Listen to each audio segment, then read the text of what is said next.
Oke teman-teman, selamat datang kembali di channel saya. Gimana kabarnya? Semoga sehat selalu dan sukses, diberikan kelancaran dalam menjalani aktivitasnya. Hari ini kita akan mengikuti Michael Atkinson saat dia mengubah batang kayu seberat 6 ton menjadi kano yang sudah jadi. Dia akan melakukannya dengan menggunakan teknik tradisional dan bertahan hidup menggunakan elemen alami seperti beeswax dan bahkan membuat peralatan buatannya sendiri. Tetapi di sepanjang jalan dia juga akan menghadapi beberapa tantangan. Apakah dia akan membuat kano yang cukup kuat untuk menyelesaikan perjalanan 930 m di sepanjang pantai Australia? Disinilah semuanya dimulai.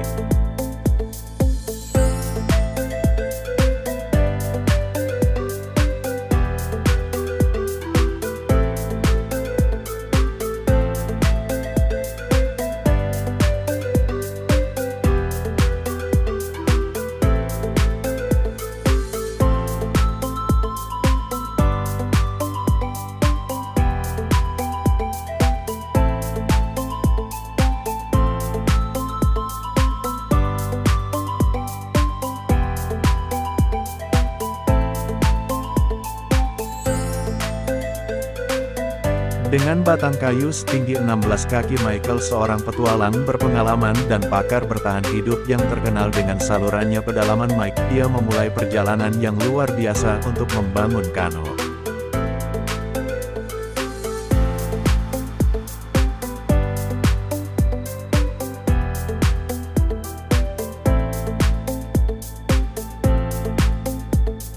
Dugut untuk solonya. Ekspedisi inti dari proyek kano Dugut ini adalah pemilihan yang cermat dari langkah awal yang kritis dalam pembuatan kano tradisional. Untuk ekspedisi solonya yang ambisius, Michael telah memilih pinus norik seberat 4 ton yang berasal dari Pasifik Selatan. Kayu ini dipilih karena daya apungnya yang ringan dan batangnya yang lurus dan tinggi yang meminimalkan lengkungan dan cacat. Inti dari proses konstruksi adalah melubangi batang kayu. Sangat penting untuk menjaga ketebalan yang cukup di dinding dan alas, untuk memastikan integritas struktural, sambil juga menghilangkan kayu yang cukup sehingga kano ringan namun tetap tahan. Keterampilan bertahan hidupnya akan memungkinkan dia untuk setia pada konstruksi tradisional, dan itulah mengapa dia akan membuat semua jenis buatan tangan. Alat termasuk alat pengukur bambu ini, faktanya adalah untuk memahami sifat proyek. Pertama-tama kita perlu mengetahui beberapa hal. Michael Atkinson memiliki pengalaman luas dalam pelatihan bertahan hidup dengan Norforce dan personel militer lainnya, dan salah satu pahlawannya adalah James Morrell, seorang Inggris yang menjadi salah satu orang terbuang paling terkenal di Australia pada tahun 1846. Morrell selamat dari kapal karam di Peru dan hanyut di atas rakit selama 42 hari sebelum terdampar di dekat Townsville, Queensland. Saat ini yang terinspirasi olehnya dan petualangannya, Michael akan mencoba mengalami tantangan yang dihadapi oleh Morrell. Petualangan ini akan membawanya pada perjalanan hampir 12 kita di sepanjang Great Barrier Reef, menghadapi segala macam kesulitan dan menjalani pengalaman sekali seumur hidup. Tetapi sebelum itu, penghilangan kulit kayu harus dilakukan untuk memfasilitasi pembentukan dan penghalusan batang kayu. Eksterior untuk membuat segalanya berjalan lebih cepat, dia menggunakan gergaji listrik untuk menandai potongan yang nantinya akan dia buat dengan kapak. Selama proses ini, Michael menemukan tantangan pertamanya. Sekelompok penggerek mulai memakan semua kayu lubang yang digunakan. Larva membuat lubang cukup dalam yang bisa menjadi berita buruk. Lubang penggerek menciptakan rongga dan terowongan di dalam kayu yang membahayakan integritas strukturalnya, misalnya kelembaban yang terperangkap di dalam. Rongga ini dapat mempercepat proses pembusukan karena menyediakan lingkungan yang kondusif bagi jamur dan organisme pembusukan lainnya untuk berkembang. Dia ingin tetap berada pada lingkungan yang bisa bertahan hidup, sehingga Mike tidak akan menggunakan racun atau bahan kimia apapun untuk membunuh bees, melainkan dia akan memanaskannya agar mudah-mudahan bisa menghilangkannya. Bagian luarnya harus disempurnakan untuk memastikan kano tidak menjadi terlalu besar.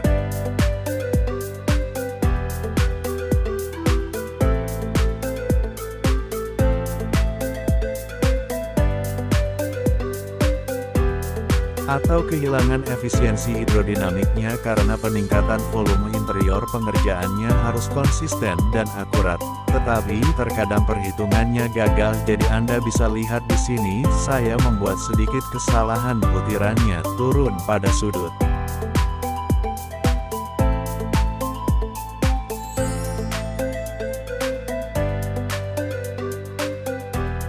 Seperti ini, jadi ketika saya memotongnya dengan cara ini butirannya pecah seperti ini dan pecah, aku seharusnya memotongnya dari arah lain seperti itu, sehingga saat kamu menyusuri batang kayu, butirannya naik turun seperti itu harus terus diperiksa agar kamu tidak memiliki yang seperti ini. Masalahnya, perubahan potongan ini memungkinkan Michael menyelesaikan pekerjaannya tanpa masalah.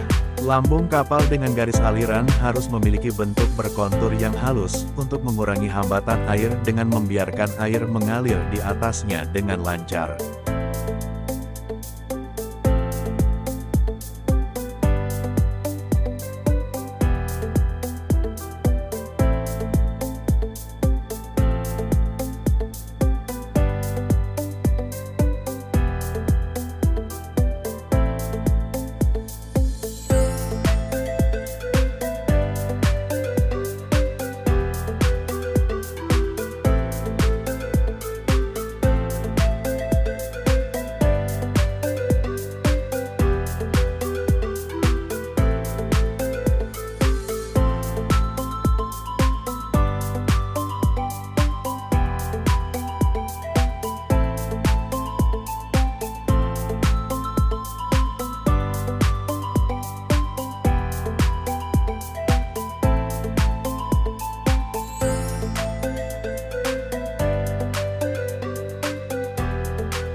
Melibatkan busur runcing dan stem Michael yang meruncing, memastikan bahwa haluan cukup tajam untuk membelah air secara efektif saat ia bergerak, mengurangi dampak semprotan.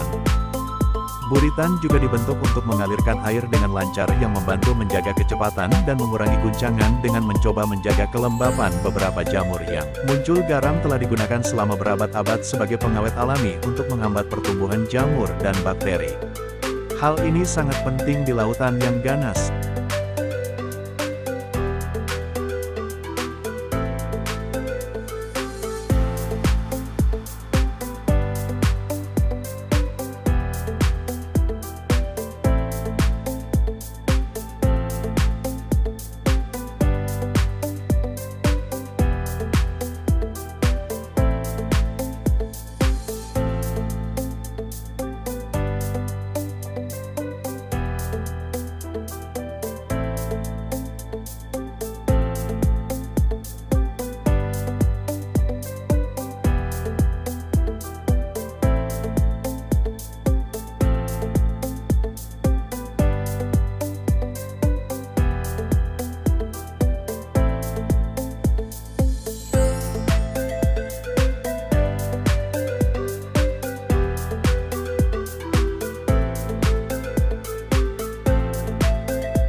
Gelombang dan arus yang kuat dapat dengan mudah menjatuhkan kano lambung tunggal tradisional. Pembuatannya melibatkan pertimbangan proporsi dan keseimbangan yang cermat.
Lengkungan dan titik pemasangannya harus selaras dengan garis aula utama. Balok silang diposisikan tegak lurus dengan aula utama dan membentang selebar kano sehingga menyediakan platform pelat yang stabil untuk memasang cadik. Jadi pertama-tama saya meletakkan penerbangan pada posisi sampan semakin dekat untuk selesai. Jadi inilah waktunya untuk tes flotasi pertama. Karena tampaknya berhasil dengan sempurna memilih tiang kayu yang kokoh dan tali yang tahan lama, dia memastikan bahwa cadik terpasang dengan aman ke lambung kapal utama. Dengan menggunakan teknik pemukulan tradisional, dia mengamankan tiang-tiang ke aula dengan tali yang menciptakan sambungan yang kuat dan dapat diandalkan, masing-masing kan yang tidak diikat. Merupakan anggukan terhadap tradisi maritim yang telah berabad-abad. Sebuah ujian dalam kondisi serupa dengan yang akan dia alami, membantu dia harus mengingat elemen lain yang mungkin dia perlukan, misalnya kemudi memungkinkan pendayung mengontrol arah kano dengan presisi, sehingga memudahkan navigasi melalui berbagai kondisi air termasuk arus, gelombang, dan angin. Tampaknya Michael akan hanya mengandalkan pukulan dayung untuk kemudi yang bisa menjadi kurang efisien, terutama dalam kondisi yang menantang atau berangin juga layar.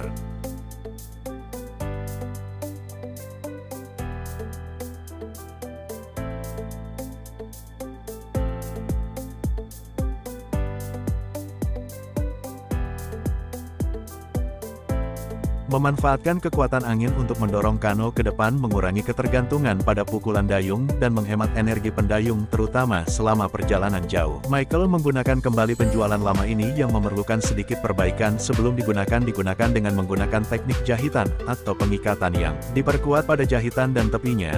Ia meningkatkan kekuatan dan umur panjangnya, sementara tambalan penguatan di area bertekanan tinggi membantu mendistribusikan beban secara merata di seluruh permukaan layar.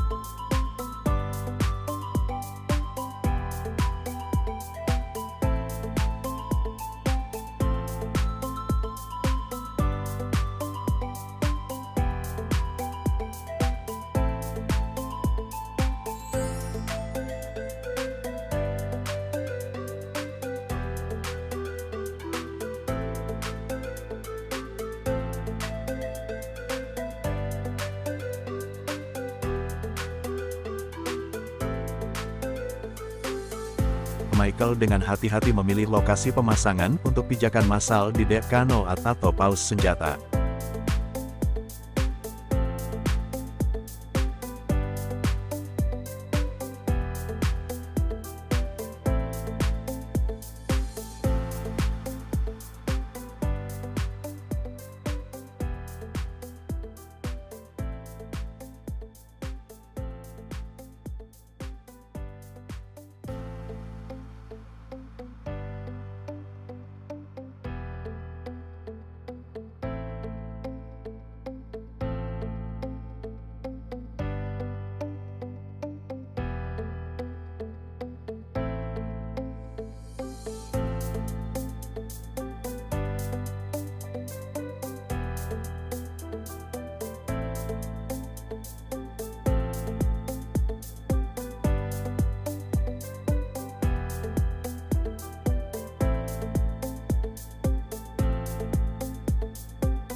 Kayu lurus dia harus memotong beberapa garis kecil di dalamnya yang membuatnya lebih mudah untuk ditekuk dengan memperkuat bagian luar kano. Michael meminimalkan ketidakteraturan dan ketidaksempurnaan permukaan yang dapat menciptakan hambatan yang memperlambat gerak maju. Kano juga memungkinkan dia untuk membangun beberapa kompartemen di mana dia dapat menyimpan semua yang dia butuhkan selama perjalanan, mulai dari air dan makanan hingga kamera yang akan dia gunakan untuk mendokumentasikan pengalamannya. Usahanya untuk membangun dan menavigasi kano dugut yang otentik ini merupakan perpaduan yang menarik dari budaya tradisional aborigin dan tantangan pribadi yang ekstrim, menjembatani kesenjangan antara tradisi lama dan teknik bangunan modern.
Proyeknya menggarisbawahi pentingnya melestarikan keahlian asli, memahami konteks sejarah dan menghargai hubungan rumit antara manusia dan lingkungannya dalam arti yang lebih luas.